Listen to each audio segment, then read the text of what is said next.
Olá pessoal, estamos aqui na nossa aula de número 8 de Física 2 e hoje nós vamos continuar falando das leis da termodinâmica e vamos falar nesse vídeo de transformações reversíveis e irreversíveis. É um assunto que a gente vai ver que vai ter uma profundidade considerável, a gente vai tratar ao longo dos próximos vídeos, que tem a ver até com a própria natureza do tempo. É maluco, porque a gente aplica isso para fazer máquinas térmicas, coisa que impulsionou a nossa tecnologia, os nossos PIBs enormemente. E a gente vai falar, para a gente entender isso completamente, a gente vai falar de trabalho realizado por um gás, porque nós vamos estar interessados na lei de conservação da energia. E depois nós vamos falar de trabalho nas transformações cíclicas, principalmente para entender as máquinas térmicas. Com isso a gente vai tratando conceitos para a gente chegar nas duas leis da termodinâmica. A primeira lei da termodinâmica, ela fala da conservação da energia, incluindo calor, e a segunda lei, que fala do aumento da entropia, e que vai ter a ver com esses processos irreversíveis que nós vamos falar agora há pouco. Então vamos para transformações reversíveis e irreversíveis. Vamos ver um pequeno vídeo mostrando algumas transformações irreversíveis.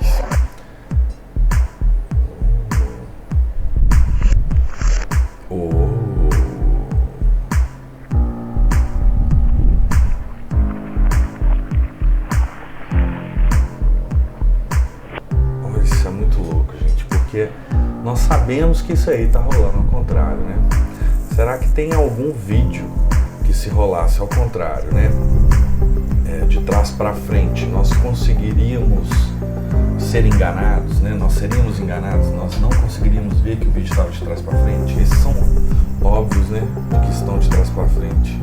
O que será que esses vídeos têm, esses fenômenos têm, de que a gente consegue saber exatamente qual que é o sentido certo do tempo? Eles têm algo em comum?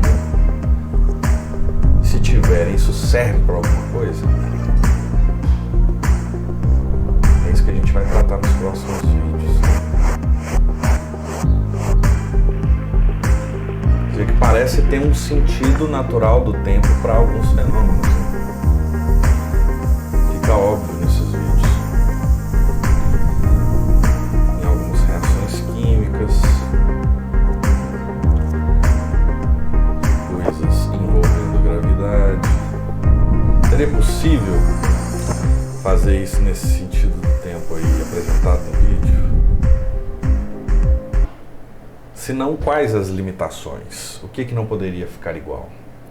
Nós vamos falar exatamente sobre isso. Então vamos começar falando o que são transformações irreversíveis, né? Todos os processos da natureza, eles ocorrem em apenas um sentido. Eles nunca, por meios naturais, ocorrerão num sentido contrário. Isso aí, a gente vai ver que tem algumas limitações quando a gente fala isso. Existe uma chance da gente ver algum vídeo daquele que a gente viu agora ocorrendo naquele sentido, de trás para frente, entre aspas. Existe alguma chance, mas nós vamos ver que a chance pode ser tão pequena que a gente tenha que esperar mais do que a idade do universo para ver aquilo acontecer. Então, na prática, nós dissemos que aqueles processos não ocorrem daquele formato de passagem de tempo. Nós sabemos instintivamente que aquilo está ao contrário. Bom, essas transformações irreversíveis, só para a gente ter ideia do que está acontecendo em relação a probabilidades aqui, imagina um ovo caindo, né, e se espatifando. Ninguém vai reclamar ou achar esquisito se um ovo cai, quebra, se espalha todo, produz som, mas seria extremamente improvável que todas as moléculas de ar aqui ao redor se fizessem um movimento de maneira a transferir o som para o ovo, em direção ao ovo, as ondas sonoras aqui no chão, no papel, sei lá o que é isso aqui, estivessem se deslocando todas, por puro acaso, em direção ao ovo, e essa onda de choque se concentrasse num ponto de maneira a fazer aquele ovo começar a subir, e de maneira que o movimento de todas as partes do ovo estragado ali, arrebentado, fizessem se juntar da maneira que estava, né, que um ovo totalmente bonitinho, né, novinho, vamos falar assim. É extremamente improvável você ver uma coisa dessas, né? Então você vê que é uma série de coincidências que tem que acontecer para você ver o ovo subir. É a mesma coisa, por exemplo, você tem uma xícara de café, o café está quente, mais quente, né, numa temperatura maior do que os seus arredores. O que a gente vê é o calor fluindo da xícara para o ambiente, mas poderíamos ver o calor fluir do ambiente para a xícara. O caso da xícara de café eu já calculei, dá mais que a idade do universo, o tempo que você tem, o tempo médio para se esperar a ver uma coisa dessas. Existe essa chance, né, do ar, por um movimento aleatório dos átomos, começarem a mandar energia para mais próximo da xícara, de maneira que o calor flua do mais frio para o mais quente. Mas é extremamente improvável e você teria que ver ainda o vapor de água se condensando e começar a descer. É uma coisa que é maluca. E aqui, ó, difusão também. Imagina que você colocou tinta, mas você vê veja o caminho oposto aqui, ó. A tinta, em vez dela se espalhar pelo líquido, ela começa a se ajuntar. São muitas moléculas fazendo movimentos conjuntos muito improváveis, né? Então essas são exemplos de transformações irreversíveis aqui, ó. É interessante falar que todos esses processos aqui que a gente viu, eles rodando tanto no sentido normal do tempo quanto, entre aspas, ao contrário, eles obedeceriam à conservação da energia. Então a conservação da energia, ela não nos fala sobre o sentido do tempo. Agora, o que seriam as transformações reversíveis? Essas transformações elas têm que ser feitas de forma lenta e com o sistema sempre em equilíbrio mecânico e térmico o mais próximo possível desse equilíbrio, pelo menos. Então, de maneira lenta e de maneira em que você tenha tempo para os sistemas ir se equilibrando e se mudando bem aos pouquinhos. Se a gente faz isso, a gente consegue reverter o sentido do tempo, sem que a gente ache esquisito. Bom, mas para isso a gente tem que evitar ou desprezar efeitos dissipativos. Então é uma idealização, certo? Imagina, por exemplo, que a gente tenha atrito, arrasto, né? Um atrito com o ar ou com a água, uma trepidação ao som. A gente tem que desprezar tudo isso e fazer com que o sistema evolua de modo lento. Então, só para ter um exemplo aqui do que poderia ser uma transformação reversível. Imagina uma transformação isotérmica. Então, imagina que eu estou aumentando a pressão, né? Colocando mais bloquinhos. Você tem aqui uma diminuição do volume, né? Uma compressão isotérmica. E aí, qual que é a tendência? É de aumento da temperatura, né? Se tem uma tendência de aumento da temperatura, eu deixo isso aqui em contato com um banho térmico, né, que está numa temperatura θ constante.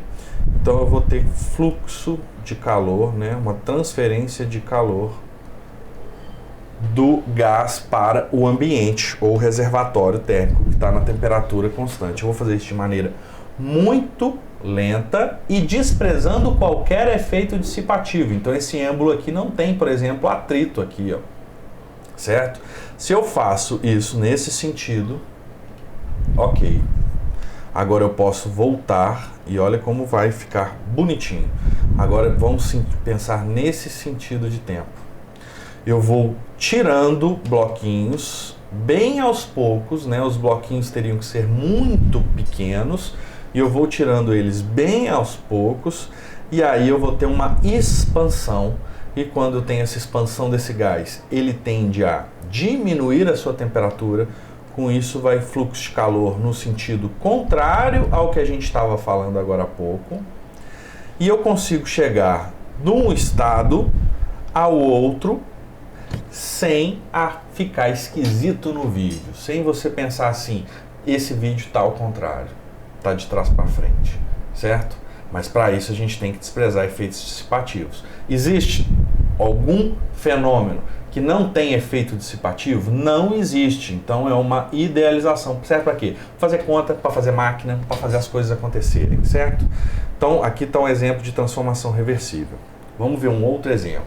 Por exemplo, uma transformação isobárica a pressão constante. Nós temos aqui um fornecimento de calor através desse fogareiro. E eu tenho essa transferência de calor, mantendo aqui a pressão constante. Eu tenho sempre o mesmo pezinho ali em cima. Com essa transferência de calor, a temperatura aqui, ó, aumenta. A temperatura vai aumentando. E o volume, né, também vai aumentando. De modo que V sobre T fique constante. Certo? Agora vamos fazer o sentido inverso. Eu faço isso de maneira lenta. Agora eu vou sair desse estado à direita para o estado à esquerda. Então o que eu vou fazer? Eu vou desligar o fogareiro.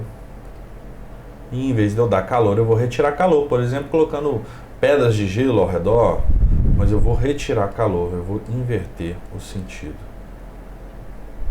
desse calor. Com isso, o volume vai diminuindo, a temperatura vai diminuindo e respeitando V sobre T é constante também. Desprezando os efeitos dissipativos, você não vai achar que essa transformação aqui em sentido reverso está atrapalhando alguma coisa com relação ao fluxo do tempo. Você não vai achar que a fita está rebobinada, vamos falar assim. Outra transformação isovolumétrica, que todas aquelas transformações a gente pode fazer de modo reversível. Aqui eu dou calor. E o que vai acontecer? Ó, eu estou aumentando a pressão, certo? Estou dando calor, aumentando a pressão, o volume está constante e a temperatura vai subindo. Certo? Então eu vou ter que P sobre T é constante ao longo da transformação. Agora vamos reverter o fluxo temporal, entre aspas, né? Vamos fazer uma transformação reversa aqui, ó. Ao invés de eu ter um fluxo de calor para dentro do gás, eu vou retirar calor, né? Colocando, por exemplo, em contato com um gelo, alguma coisa. Eu mantenho o V constante, igualzinho, só que agora eu vou ver a temperatura diminuindo. Né? Você reverteu tudo, manteve o V constante, blá blá blá. Você foi, ao invés de aumentando a pressão, você vai diminuindo a pressão aqui, ó. E fica tudo ok. A transformação adiabática ela é um pouco mais problemática, porque a gente tinha falado que a gente considera transformações adiabáticas, as transformações geralmente ocorrem de forma rápida. Só que aqui, para a gente ter uma transformação reversível, a gente tem que ter tudo de forma lenta. Então não pode ser, por exemplo, igual a gente tinha considerado, você bombeando ar ali por um pneu de bicicleta. Você tem que fazer de maneira que não tenha transferência de calor, mas de forma lenta. Então você tem que deixar um recipiente, por exemplo, um calorímetro ideal, um recipiente que não deixe perder ou entrar calor de forma perfeita, né? Você possa fazer muito lentamente e nada de calor nem escapa para o ambiente, nem vai do ambiente para o gás. Se você conseguir fazer isso, tanto a compressão adiabática como a expansão adiabática podem ser reversíveis. Agora vamos ver o trabalho realizado por um gás. O trabalho realizado, por exemplo, em uma transformação isobárica, né, a pressão constante. Então eu mantenho a mesma força aqui nesse êmbolo. Ao longo aqui eu tenho uma expansãozinha, certo? Isso aqui vai ser uma força que vai ser associada à pressão atmosférica, né? Lembrando que a pressão ela é força sobre área. Então eu vou ter que uma força vai ser pressão vezes a área, no caso ali a pressão atmosférica. Essa pressão atmosférica vai ser mantida e eu vou ter uma pressão do gás aqui no sentido contrário, que vai exercer uma força que está sendo indicada aqui com a setinha preta, e essa força ela vai atuar ao longo de um deslocamento D. Com isso, então, eu vou ter uma geração de trabalho, e trabalho aqui está indo de quem para quem. Vamos analisar isso. Ó. Então imagina que eu tenho a força do gás aqui sendo aplicado para cima e eu tenho um deslocamento para cima. A gente, lembrando aqui da definição de trabalho, eu sei que trabalho de uma força que está fazendo um certo ângulo, θ, com o deslocamento, ele é dado por força vezes deslocamento vezes o cosseno do θ. Cosseno, só lembrando, porque eu preciso é dessa componente da força aqui para ela realizar trabalho. Essa componente aqui, ó, ela não vai dar, vou chamar isso aqui de Fx, por exemplo. Esse Fy, ele não vai contribuir para o ganho energético ou para retirar a energia do corpo que a gente está aplicando a força. Só essa componente Fx que a gente obtém multiplicando pelo cosseno de θ, certo? Então, a gente tem que a força atuando no sentido do deslocamento realiza um trabalho positivo e a força no sentido contrário ao deslocamento realiza trabalho negativo. No caso, a força, a gente já falou, ela é pressão vezes área. Então, o trabalho dessa força aqui, ó, ela vai ser força vezes deslocamento vezes cosseno de 0 graus, que é o ângulo entre a força e o deslocamento. O cosseno de 0, lembrando que é 1, né? Então, isso aqui vale 1. Então, eu fico só com força vezes deslocamento. Você pegando essa força aqui, ó, e substituindo por pressão vezes área, eu fico com o trabalho é pressão vezes área vezes o deslocamento. Ou seja, essa área vezes o deslocamento, ó, a área é isso aqui, né, gente? Ó. Essa é a nossa área. Ó. Vezes esse deslocamento me dá o volume todo que está aqui, ó, sendo deslocado, que eu vou chamar de ΔV. Ou seja, o trabalho vai ser P vezes ΔV. Trabalho realizado pelo gás, certo? Porque essa força aqui, quem realiza é o gás. Então, por exemplo, numa expansão, o que a gente vai ter? Ó? Numa expansão, a força e o deslocamento estão no mesmo sentido, o trabalho é positivo e eu tenho uma transferência de energia do gás para o ambiente. Né? Porque essa força está realizando trabalho sobre o externo dela ali. Numa compressão, eu tenho um deslocamento aqui para baixo, então a força que o gás realiza é para cima, com deslocamento para baixo dá um trabalho negativo. Ou seja, a energia está saindo do ambiente para o gás. Né? O gás faz um trabalho negativo. Ele está, então, recebendo energia do ambiente. E numa transformação isovolumétrica, né, não é expansão nem compressão, eu não tenho variação de volume, logo eu tenho um deslocamento igual a zero, então o trabalho vai ser também nulo, ok? Então o trabalho é P ΔV. ΔV é positivo, o gás fez trabalho positivo. ΔV igual a zero, o gás fez trabalho nulo. ΔV é negativo, o gás fez trabalho negativo, está recebendo energia do ambiente. Se eu fizer isso num gráfico de pressão por volume, aqui no caso, ó, tenho VI e VF, o sentido é de expansão, andou para a direita aqui é volume, andou para a direita é expansão, trabalho é positivo.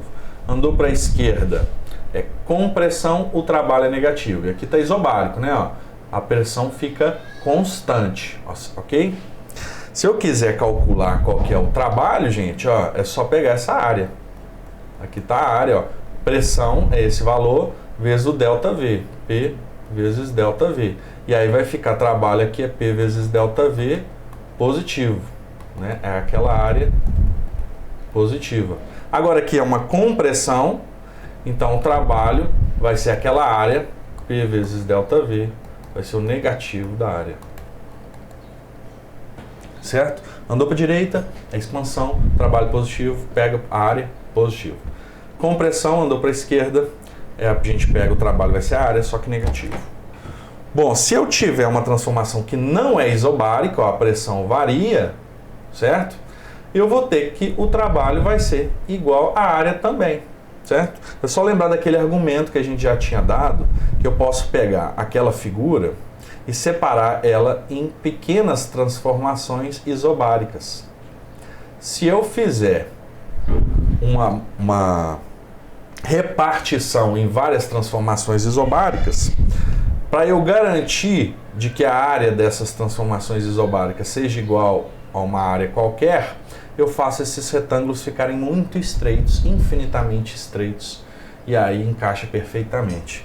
Então o trabalho vai ser igual à área de qualquer figura, né? A pressão pode estar maluca, o que for. Certo? Lembrando, foi para a direita, trabalho positivo. Foi para a esquerda, trabalho negativo. Vamos fazer um exemplo. Um cilindro munido de um pistão contém um gás ideal a temperatura inicial de 273 Kelvin. Então vou anotar isso aqui, ó. Temperatura inicial é igual a 273 Kelvin, já está em Kelvin, não tem que mudar a unidade. Pressão de 1,02 vezes 10 a 5, então aqui tem uma pressão inicial de 1,02 vezes 10 a 5 newtons por metro quadrado, que é a mesma coisa que Pascal. E volume de então volume inicial de 2,24 vezes 10 a menos 2 metros cúbicos. Maravilha. Aí uma força externa F, tá aqui, ó, atua sobre o pistão, reduzindo o volume do gás para... Agora eu tenho um volume final. O volume final, que é menor, porque ele foi comprimido a 2,22 vezes 10 a menos 2 metros cúbicos. A pressão se mantém constante no processo, então essa pressão inicial, ela na verdade é a pressão inicial e a final, certo? Calcule, letra A, o trabalho realizado sobre o gás. Então vamos lá, vou fazer aqui, trabalho letra A, ele vai ser P vezes ΔV. Foi uma compressão, vai dar um trabalho negativo, né?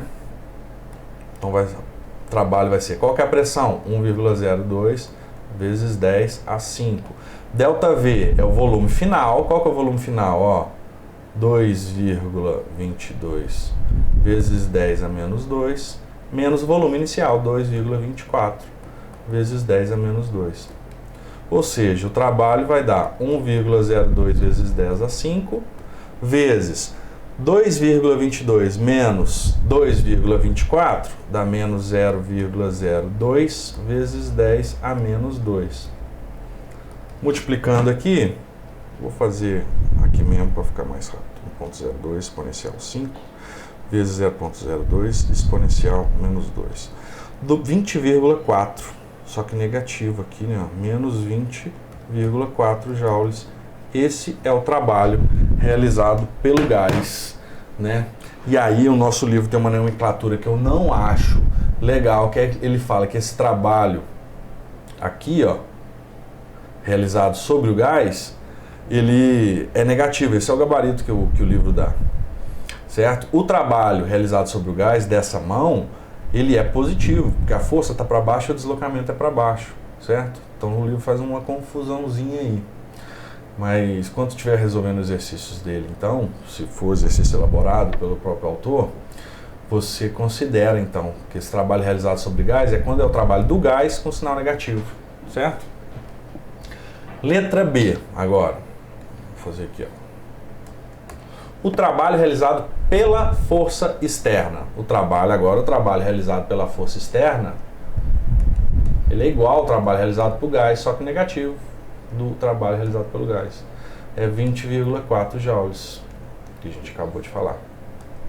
Agora a letra C, a temperatura final do gás. Se a pressão está constante, eu tenho que ver sobre T é constante. Então VI sobre TI vai ser igual a VF sobre TF, certo? Qual que é o volume inicial? É 2,24 vezes 10 a menos 2, dividido pela temperatura inicial, que é 273 Kelvin. Isso vai ser igual ao volume final, que é 2,22 vezes 10 a menos 2, dividido pela temperatura final que eu vou descobrir. Então, continuando aqui, ó, a temperatura final vai ser, troca de lugar esse TF com esse 2,24 vezes 10 a menos 2 e passa o 273 multiplicando aqui, ó. Então fica 2,22 exponencial menos 2 vezes 273 dividido por 2,24 exponencial menos 2. Essas exponenciais você poderia ter cortado, né? Mas tudo bem. Isso dá 270,5625. Então vou colocar arredondando, 0,6 Kelvin. Maravilha? Agora vamos para a letra D. A letra D esboce o gráfico da pressão em função do volume. Então aqui eu tenho pressão, aqui eu tenho volume. Ele começa num volume grande, de 2,24 vezes 10 a menos 2 metros cúbicos. e ele vai para um volume menor de 2,22 vezes 10 a menos 2 metros cúbicos. A pressão fica constante, então, ó, uma isobáricazinha vindo para cá. E o valor da pressão que a gente pode colocar também, 1,02 vezes 10 a 5 newtons por metro quadrado. Então, é isso aí, ó. Você vê que o trabalho dá exatamente a área aqui, né? A gente pegou esse ΔV vezes o P. Show de bola, moleza. Agora vamos ver, um gás se expande de um volume inicial 1 metro cúbico, ó, aqui tem metros cúbicos, até um volume V2 de 3 metros cúbicos, que a gente já viu o ΔV, né? Ó, 2 metros cúbicos de ΔV. Conforme o gráfico, beleza. Calcule o trabalho realizado pelo gás na transformação. Primeiro, a expansão ou compressão? Ó, tá indo para a direita, não importa se está indo para cima ou para baixo, é para a direita, então aumenta o volume. Então, uma expansão, o trabalho vai ser positivo, certo? Ele é P ΔV. Só que a pressão aqui não é constante, então que valor de pressão que eu uso aqui? Eu tenho que ir pela área, certo? Então vai ser mais a área. Mais por quê? Porque é uma expansão. Então qual que vai ser a área? Eu pego que área aqui, hein? Eu pego isso tudo aqui, ó, tudo que está abaixo ali, certo? Então como que eu calculo essa área? Um trapézio. Um trapézio de maneira que aqui eu tenho a base menor, aqui eu tenho a base maior e aqui a altura, certo? Eu posso também separar num triângulo e num retângulo aqui e somar duas áreas. Vamos fazer pelo trapézio, ó. É base menor mais base maior vezes a altura dividido por 2. Aí eu tenho que prestar atenção nas unidades aqui, hein? Que aqui tem metro cúbico já, maravilha. Aqui eu vou ter o ΔV tranquilo de 2 metros cúbicos, que é a minha base, a minha altura no caso do trapézio. Agora aqui, ó, esse 2 e esse 8, certo? Tá aqui que a pressão tá em 10 a 2. Então aqui é 2 vezes 10 a 2. E aqui é 8 vezes 10 a 2. Ok? Então vamos lá, quem que é a base menor? Esse aqui, ó. Esse aqui, é o 2. Então 2 vezes 10 a 2. Mais, base maior, é esse aqui, ó. É o 8. 8 vezes 10 a 2. Vezes a altura, que é 2, né, o ΔV, dividido por 2. Corto 2. Eu tenho que o meu trabalho vai ser 2 vezes 10 a 2 mais 8 vezes 10 a 2. Dá 2 mais 8, 10 vezes 10 a 2. Que é 1000 joules. Então está indo energia do gás para o ambiente. 1000 joules de energia. Ok? Agora, transformações cíclicas, né? Como que eu vou ter o trabalho delas? Essas transformações cíclicas, então elas voltam ao mesmo estado e se repetem, né? Ó, eu tenho aqui do 1 para o 2, por esse caminho A, depois do 2 para o 1 por um caminho B, certo? E qual que vai ser o trabalho total desse ciclo aí? Para que é importante a gente estudar essas transformações cíclicas? Porque os motores eles vão funcionar com transformações cíclicas. Você não quer que o motor funcione cada hora de um jeito diferente, é sempre da mesma maneira, né? A não ser que você mude algum parâmetro. Então vamos aqui, ó, do 1 para o 2 eu tenho uma área maior, né? Ó, um trabalho positivo, que é uma expansão. Do 2 para o 1 eu tenho uma área menor, um trabalho negativo menor. Então se eu somo os dois, eu tenho um positivão com um negativinho, sobra isso aqui, ó, essa área positiva. Então o trabalho do ciclo ele vai ser positivo para esse ciclo que está no sentido horário. Se eu tiver um caso de sentido anti-horário, como que vai ficar? Aí eu vou ter, ó, isso aqui positivo, né, dessa parte, dessa expansão, eu tenho um trabalho positivo. E para a compressão, eu tenho a área embaixo dessa aqui, ó, tudo negativo. Então você vê que essa parte aqui se cancela e sobra a área que está lá dentro daquelas curvas negativo. Então para um trabalho cíclico, sentido horário, trabalho positivo. Sentido anti-horário, trabalho negativo. Bem moleza. Vamos para um exemplo. Um mol de gás perfeito passa por perfeito é o ideal, né? Um molde Gauss perfeito passa por uma transformação cíclica por meio de 3 etapas, ó. A para B, B para C, C para A. Do A para B, gente, ó, que é pressão por volume, não tem nenhuma transformação que vai retinho assim. Então é uma transformação aleatória, assim, é uma genérica. Do B para o C, tem um volume mantendo constante, então uma transformação isocórica ou isovolumétrica. Do C para o A, aqui quem se mantém constante é a pressão, então isobárica. Uma transformação genérica, isocórica, isobárica. Genérica, isocórica, isobárica. E aí o trabalho realizado vai ser negativo, porque está no sentido anti-horário. Né? Essa parte aqui gera uma compressão.